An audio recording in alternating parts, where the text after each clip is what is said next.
In the picturesque landscape of New England, where the changing seasons paint a canvas of breathtaking hues, the story of Robin Benedict unfolds like a tragic, compelling masterpiece. A natural beauty with an artist's soul, Robin's striking presence could turn heads in any crowd, a radiant flower in the lush gardens of her native land. She harbored dreams as vivid as her personality, aspiring to channel her creative energy into the world of graphic design. Yet, life's path is often a labyrinth, with twists and turns unforeseen. In her late teens, a detour led Robin down a shadowy alley, far removed from the bright future she had envisioned. This deviation, seemingly minor at first, was to have deadly consequences, painting her life story with strokes of darkness and despair. The seeds of this somber tale were sown in 1981. A party, a gathering of youth and exuberance, became the unwitting prologue to her story. Accompanied by Ray Costict, a former linebacker for the New England Patriots and her on-again, off-again boyfriend, Robin attended this fateful event. Among the revelers was a figure who, unbeknownst to all, would set the wheels of fate in motion. A hustler, a peddler of human vanity and desire. He saw in Robin not just a beautiful face, but a potential gold mine, and suggested that she could amass a fortune by working the streets. Costict, protective and defiant, quickly quashed the idea, but the seed had been planted. Robin, desperate to fund her dream of attending design school, found the suggestion taking root in her mind. The need for financial means to support her ambitions nudged her towards a decision that would alter the course of her life irreversibly. She started seeking a mentor, a guide into this shadow world, and found Clarence, Junie, Rogers. Under his guidance, the innocent, straight-laced teenager stepped into the murky, perilous realm of prostitution. The year was 1982, and Robin, now known in the clandestine circles as Nadine, found herself not on the streets, but in the relative safety of Good Time Charlie's. This dive bar, nestled in the heart of Boston's notorious combat zone, was a haven for women like Robin, offering a sanctuary to meet clients away from the dangers of the streets. It was here, in this unassuming backdrop, that Robin's life intersected with that of Professor William Douglas.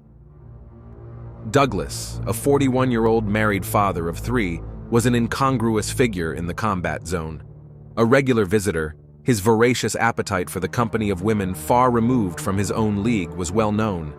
Yet beneath his unassuming exterior lurked a darkness that not even he might have been fully aware of. It was in the dimly lit corners of Good Time Charlie's that Robin, assessing him as harmless, negotiated her terms with Douglas. This transaction marked the beginning of a series of paid encounters, the prelude to a dark symphony of obsession and fear. In these initial moments, Robin was unaware that she was engaging with a man who would become her worst nightmare. As the relationship between the professor and the prostitute evolved, it quickly transformed from a business transaction into an obsession. Douglas, craving exclusivity, found himself financially and emotionally entangled beyond his means. In a desperate bid to maintain the facade of his double life, he embezzled a staggering $60,000 from Tufts University, a decision that set in motion a series of events that spiraled out of control. As Robin sought to extricate herself from this increasingly suffocating relationship, Douglas's obsession reached new heights. The refusal to accept the end of their association led to acts of desperation. Douglas, unable to let go, resorted to petty and alarming tactics. He stole Robin's answering machine, replaced it under the guise of a thoughtful gesture, and used it to invade her privacy. His actions escalated to the point of getting her arrested for prostitution based on a false complaint, a move that highlighted the depths of his manipulation and control.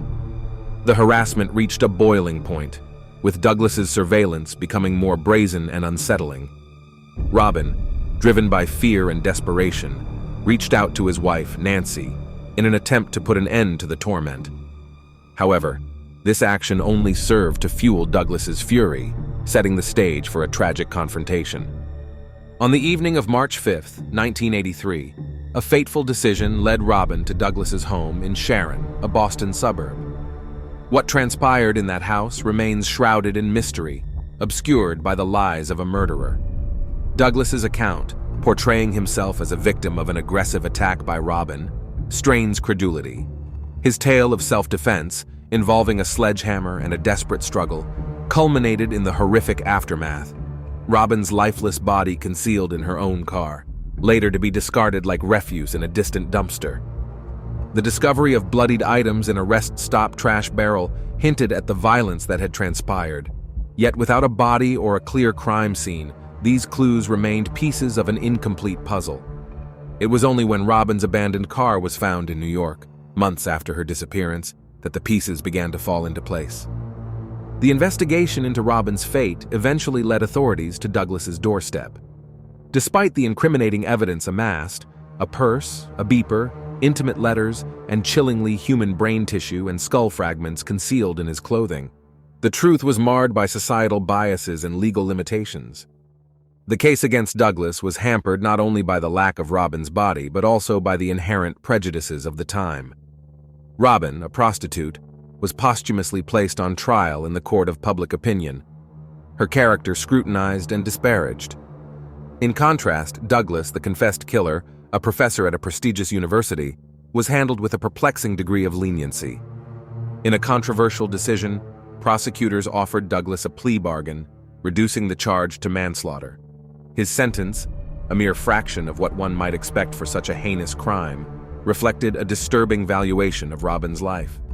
Douglas served only 8 years, a stark reminder of the inequalities of the justice system. The aftermath of the trial left many questions unanswered.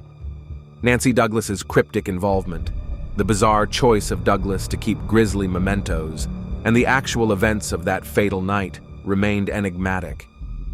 Theories abounded about the true nature of the encounter between Robin and Douglas, but with key details lost to time and Douglas's passing in 2015, the full truth remained elusive. Robin Benedict's story is a poignant reflection of a society grappling with deep-seated biases and the value it places on human life. Her aspirations, her talents, and her potential were overshadowed by the circumstances of her death and the stigma attached to her chosen profession. The handling of her case serves as a sobering reminder of the disparities in justice and the often overlooked stories of those living on the fringes of society. In the end, the tragedy of Robin Benedict is not just in her untimely death, but in the narrative that unfolded afterward, a narrative that questioned the worth of an individual based on their profession, and a legal system that seemed to weigh the scales of justice unevenly. Her story, etched into the annals of crime history, stands as a testament to the ongoing struggle for equality and fairness, reminding us that every life has value and every story deserves to be told with dignity and respect.